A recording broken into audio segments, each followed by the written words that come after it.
Time has got away from us a wee bit, but before we finish, Keith, we need to talk about another manager who has been sacked. We mentioned it at the top of the show, but Jimmy Thelin is no longer the Aberdeen manager. An exclusive story on Record Sport Online earlier on this evening.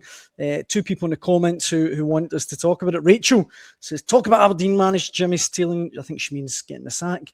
And Bob says, Askou for Aberdeen. The Motherwell manager, I imagine, will come into a lot of Aberdeen fans' thoughts. Well, it's interesting because shortly, just a couple of minutes before we came on here tonight, we do a thing in the paper every Monday called the Monday Jury, and one of the questions this morning was, is Jimmy Thelin back in the danger zone at Aberdeen on the back of the result? And I said, well, he's never been out the danger zone. Was my answer. But incredibly, he seems to be protected by the fact that they won the Scottish Cup last season, and Aberdeen have now got themselves into a cycle of accepting underachievement in the league. So I didn't see that coming. I thought that they would just carry on, and it's a particularly interesting stage, isn't it, with the two games coming up now against Rangers. What Aberdeen do about it. So anyway, the point being, when Jimmy Thelin was sacked, when the news came through, we obviously had to send out a new jury question, and the jury question became, who should Aberdeen go for as Jimmy Thellin's replacement? And my answer was they should pick up the phone to Motherwell and ask for permission to speak to Jens Berthel Askou, on the basis that if you don't ask who, you don't get. Look, Stephen Robinson would be another obvious candidate.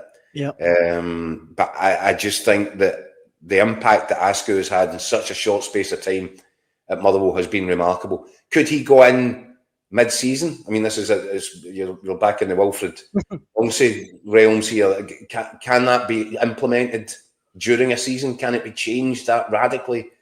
Well, the previous Motherwell manager actually did something similar, completely overhauled Motherwell midway through a season and managed it. I just think Askou's so impressive with the work that he's done in a shoestring.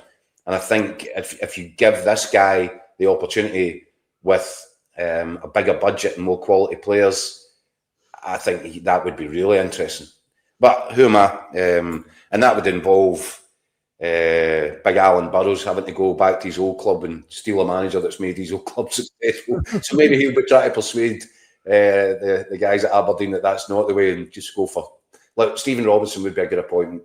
We've talked about it often enough. I think it's remarkable the successes that he's been having on a consistent basis at St Mirren. So these are two guys right away that I would think would have to be considered seriously. But you wonder what Dave Cormack, sometimes he likes to go a different way, doesn't he, and not do the obvious thing. So maybe he's got other ideas. Absolutely. And you can see on the screen there Aberdeen's fixtures, double header coming up against Rangers this week, Tuesday and Sunday. Wraith Rovers in the Cup, defending their Scottish Cup. Then Livy at home, Killie away, Celtic at home. So whoever the new manager is, it's not going to be an easy introduction to life at Pittodrie. But I mean, just very briefly to finish on it, do you think it was the right call to relieve Thelin of his 100%. And I know that there was sort of little moments where you think, oh, is he turning a corner? But he turned a corner and walked straight into a bus. And it happens over and over again. And Aberdeen, they're underachieving is appalling for a club of that size with the investment that's been made. It's really appalling. And Mick's talking earlier about the state of the top flight right now and the kind of dearth of quality. Surely in a season like that, then Aberdeen should be putting a marker down. Aberdeen should be, getting involved in the argument at the top. Instead, they're floating around. Are they going to make top six? Not the way they're going. It's appalling, the mess that Aberdeen have made. And I thought Jimmy Thelin, I had high hopes for him.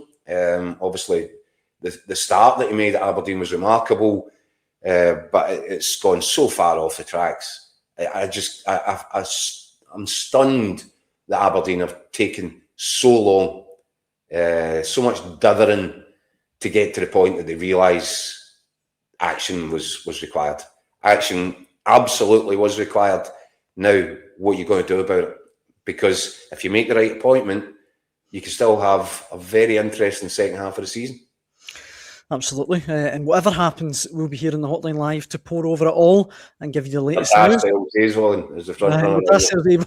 The front runner here. Richie saying that, I couldn't resist putting that up.